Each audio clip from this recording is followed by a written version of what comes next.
They weren't just ordinary members. They were elders, respected, trusted, appointed to lead.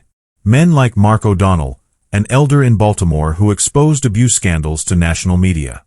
Lloyd Evans, a former elder in the UK who walked away after confronting disturbing doctrinal contradictions. Wynne, from Ireland, who leaked internal training videos and spoke out about what really happens behind closed doors. These weren't angry rebels or outsiders. These were insiders, and they all came to the same chilling realization. What they were defending wasn't truth, it was control. In this video, we'll uncover the 4 main reasons why Jehovah's Witness elders around the world are quietly walking away from the Watchtower organization. And we're not talking about vague accusations or anonymous rumors. We're talking about real names, real stories, and verified facts. Because what's happening inside this religion isn't just a shift in belief, it's a crisis of conscience. A silent awakening that's spreading, one elder at a time. You might disagree with their decision. You might think they were weak, misled, or even apostate. But one thing's for sure, you need to hear what they have to say. Because if even the elders are leaving, maybe the real question isn't why they left, but what they discovered before they did. Before we begin, take a second to like this video and subscribe to the channel. If you care about biblical truth, religious freedom, and exposing spiritual manipulation, this is the kind of content you'll want to see more of. Here, we don't sugarcoat, we don't follow tradition blindly, and we're not afraid to ask the hard questions. Every like, every comment, and every subscription helps us reach more people who are searching for real answers, not just religious routines. So if that's you, welcome. Let's get into it. For decades, Jehovah's Witnesses were seen as one of the fastest-growing religious groups in the world. With over 8.6 million active members globally and more than 120,000 congregations, their presence has been hard to ignore, especially in the United States, where door-to-door preaching and high retention once gave the Watchtower Society a reputation for stability and growth. But in recent years, something has shifted. Beneath the surface of public baptisms and conventions, a quiet trend has emerged. More and more members, including elders, are walking away. Not loudly, not in protest, but silently, and in growing numbers. Official reports from the Watchtower itself show that in several developed countries, growth has completely stalled, or even reversed.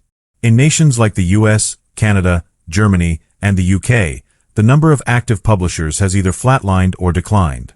And that's just the data they publish. What they don't publish is even more alarming.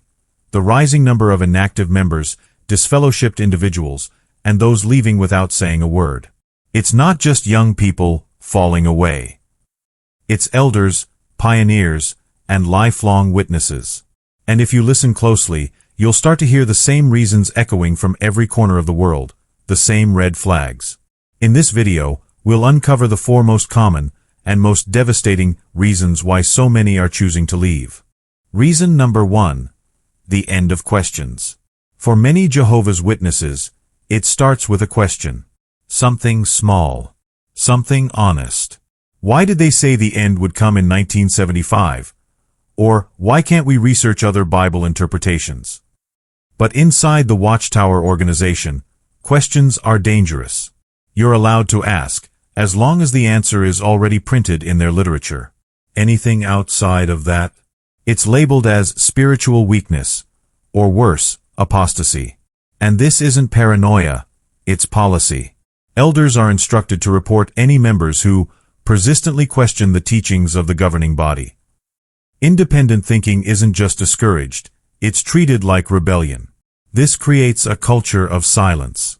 Members are trained to suppress doubts, quote publications instead of scripture, and accept that Jehovah will clarify things in due time.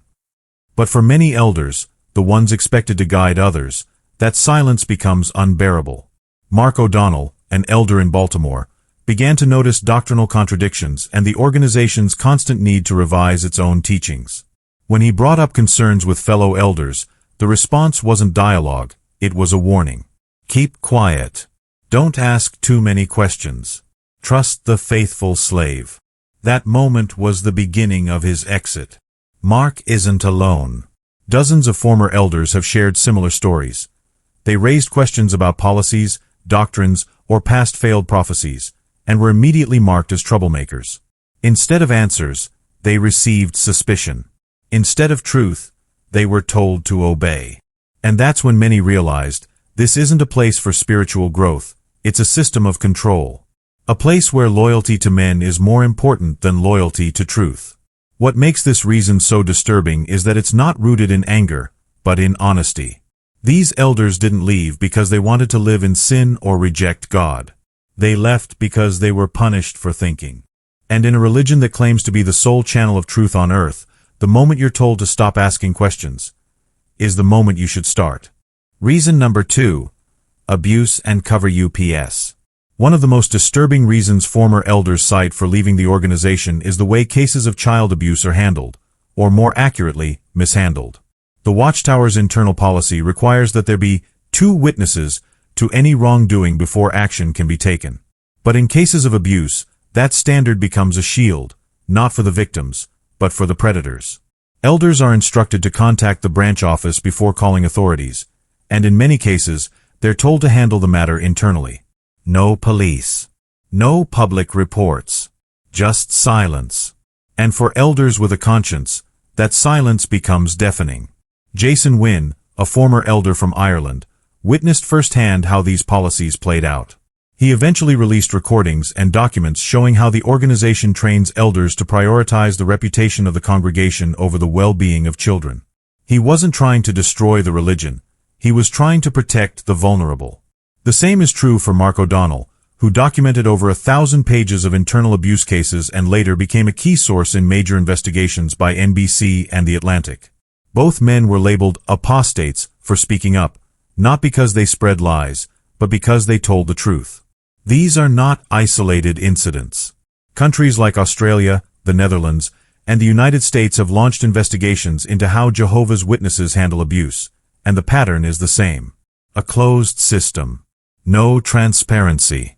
No accountability. For some elders, realizing they were expected to protect the institution instead of the innocent was the final breaking point. They didn't leave because they stopped believing in God. They left because they could no longer participate in a system that punished the whistleblowers and protected the predators. Reason number 3. Total life control. At first glance, Jehovah's Witnesses may appear to be a simple, Bible-based community. But once inside, members quickly realize that every detail of their life is monitored. Not just their beliefs, but their behavior, choices, relationships, and even thoughts. From what you wear, to who you date, to what entertainment you consume, the organization has an opinion, and often a rule. Higher education is discouraged. Independent research is frowned upon. Holidays, birthdays, national anthems, and political involvement, all forbidden. And when you're an elder, you're not only expected to follow these rules, you're expected to enforce them. Lloyd Evans, a former elder from the UK, described the psychological toll this control took on both himself and the people he shepherded. As he grew more empathetic, he began to see how young members were spiraling into depression, anxiety, and low self-worth, not because they were rebellious, but because they constantly felt like they could never be spiritual enough. He said, "You're trained to monitor people's behavior, but not their hearts. You become a judge, not a shepherd." Lloyd eventually walked away, not in defiance, but in grief. He realized he had been part of a system that measured spirituality by compliance, not character. This type of control isn't accidental, it's systematic. Every congregation functions under the direct authority of the governing body, and every elder serves as an enforcer of that authority. Members are encouraged to report each other for infractions, leading to a culture of fear, suspicion, and performance. And for many elders, the breaking point comes when they can no longer carry the weight of enforcing rules they no longer believe in. Because when obedience replaces love, and fear replaces freedom, what you're left with isn't faith. It's captivity. Reason number 4. The truth that keeps changing. For a religion that claims to be the truth, Jehovah's Witnesses have changed their teachings dozens of times over the past century. Failed end-time predictions in 1914, 1925, and 1975. The ever-shifting meaning of this generation. Changes in blood transfusion policies. Revisions in the identity of the faithful and discreet slave. For many long-time elders, these constant adjustments began to raise a painful question. If this is the truth, why does it keep changing? The deeper they dug into older Watchtower publications, the more they realized the organization had been rewriting its own past to protect its present. Jay Hess, a former elder and member of judicial committees in the U.S., began to research early Watchtower teachings for himself. What he found shocked him. Doctrines that were once absolute truth were now dismissed as outdated or new light.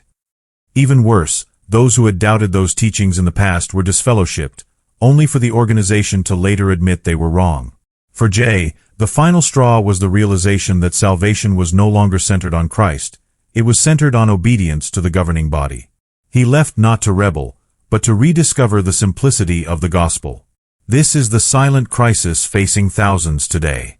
When truth is redefined every few years, when doctrines are built on sand instead of stone, when your loyalty is tested by your willingness to ignore contradictions, many faithful elders eventually reach the point where they can't do it anymore. Because real truth doesn't need to be updated. And when you're punished for noticing the inconsistencies, the problem isn't you, it's the system. They didn't leave to run from God.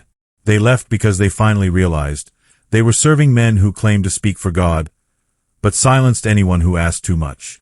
They left because their conscience became louder than their fear. Because they could no longer protect a system that hid abuse, controlled every detail of life, and redefined truth whenever it was convenient. And for many of these former elders, walking away wasn't an act of rebellion, it was an act of obedience. Obedience to Christ over the governing body, to truth over tradition, to conviction over comfort. Some lost everything, their positions, their families, their entire community. But what they gained was far greater: clarity, freedom, and a faith no longer chained to fear. If you've ever felt spiritually suffocated, if you've ever been told to stop thinking and just obey, if you've ever asked a question and got a threat in return, you're not alone. More and more people around the world are waking up. Quietly, but powerfully. If this video spoke to something inside you, share it. Comment below. And make sure you're subscribed, because there's more truth coming. And remember, the truth doesn't fear investigation. But lies always fear exposure.